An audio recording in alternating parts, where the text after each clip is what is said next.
Labą dieną. Šiandien turim 165 užsiėmimą. Praeitą kartą pradėjome kalbėti apie Lietuvos nepriklausomybės kovas. Šį kartą pratęsime pirmiausiai apie kovas su bermontininkais.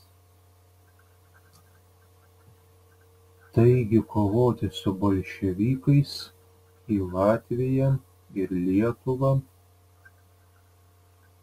atvyko vokiečių savanoriai.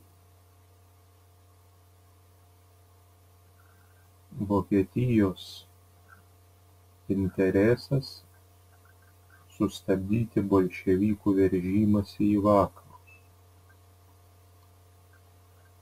Šiai vokiečių savanorių armijai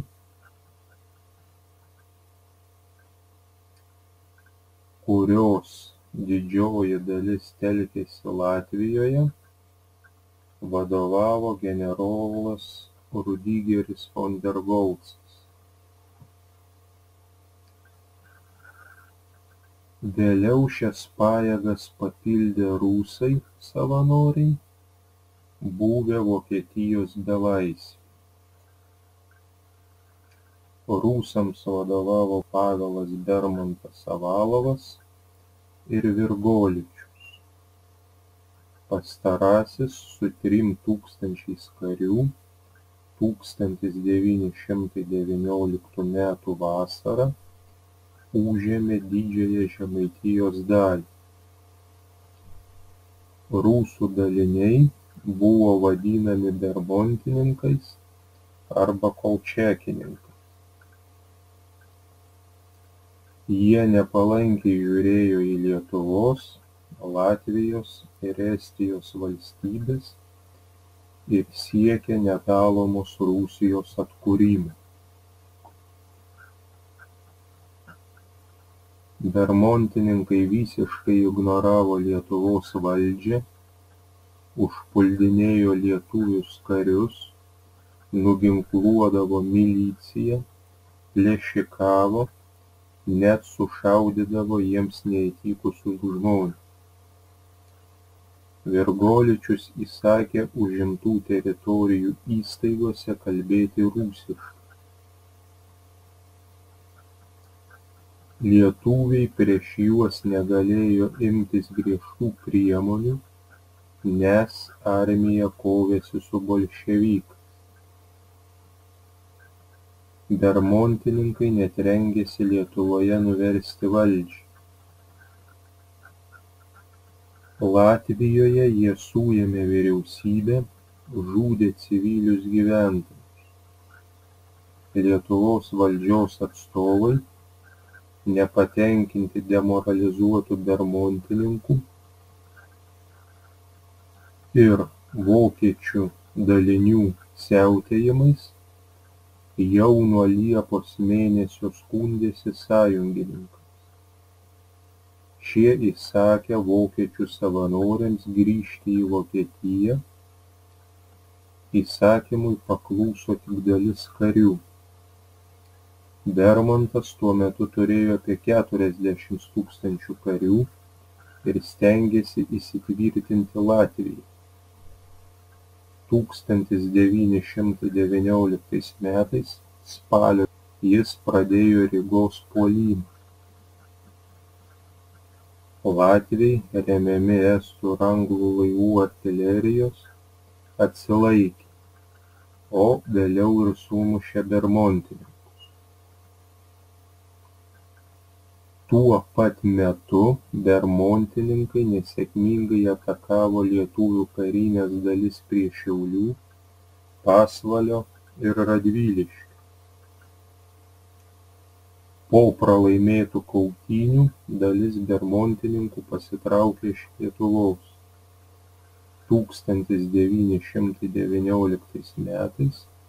lapkričio lietuviai sumušė jų kariuomenės likučius ir privertė pasitraukti į rytprūsius. Apie lietuvių ir lenkų konfliktą. Po Lenkijos ir Lietuvos valstybės padalijimų žmonių sąmonėje ilgą laiką gyvavo bendros valstybės idealas. Tik XIX amžiaus pabaigoje, tautinio atgimimo metu, Lietuvos šviesuoliai pradėjo kalbėti apie savarankiškos, atskiros nuo Lenkijos valstybės sukūrimą. Šį siekį Lenkijos patriotai laikė bendros valstybės idealų išdavystę. Kai Pirmojo pasaulinio karo metu susidarė sąlygos atkurti Lenkijos valstybę, visos Lenkų politinės jėgos siekė vienaip ar kitaip į Lenkiją įtraukti ir Lietuvą. Tam įtakos turėjo ir tai, kad daug įtakingų Lenkijos politikų buvo kilę iš Lietuvos ir su ja glaudžiai susiję. Be to, Lietuvoje, ypač rytų, gyveno daug lenkų, Vilniuje apie 50%.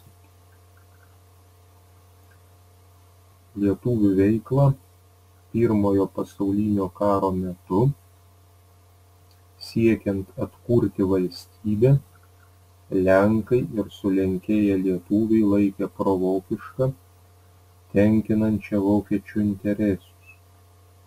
Lenkų politikai aiškino, kad Lietuvos nepriklausomybė esąs saujelės kabutėse litvomanų ir vokiečių tarnų prasimanymas, o dauguma gyventojų nori susijungti su Lenkija.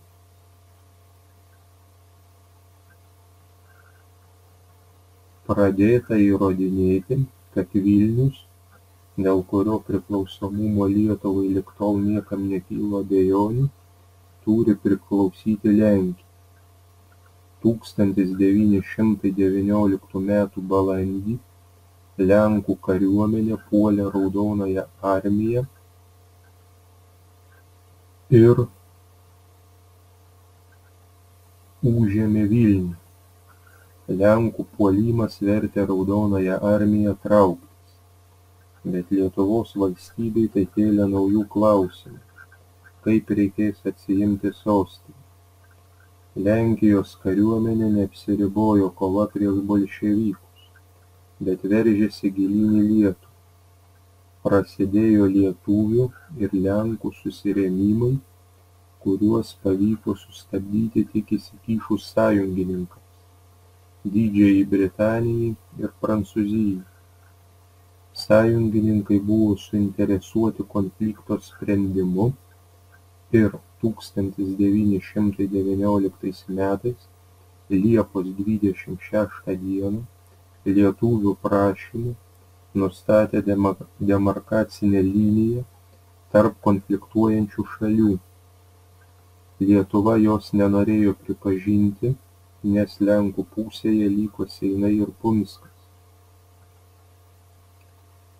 1919 metais Lietuvoje veikė slapta Lenkų karinė organizacija, vadinamieji peovekai. Jai priklausė nemažai karininkų ir valdininkų. Ši organizacija gaudavusi paramą iš Lenkijos. 1919 metais rugpjūčio pabaigoje rugsėjo pradžioje planavo Kaune įvykdyti perversmą. Lietuvos saugumo organai atskleidė šiuos planus ir suėmė organizacijos narius. Perversmas neįvyko. Tik keliose vietose prie Kauno planuoto perversmo dienomis sąmokslininkai nupjaustė stulpus ir išardė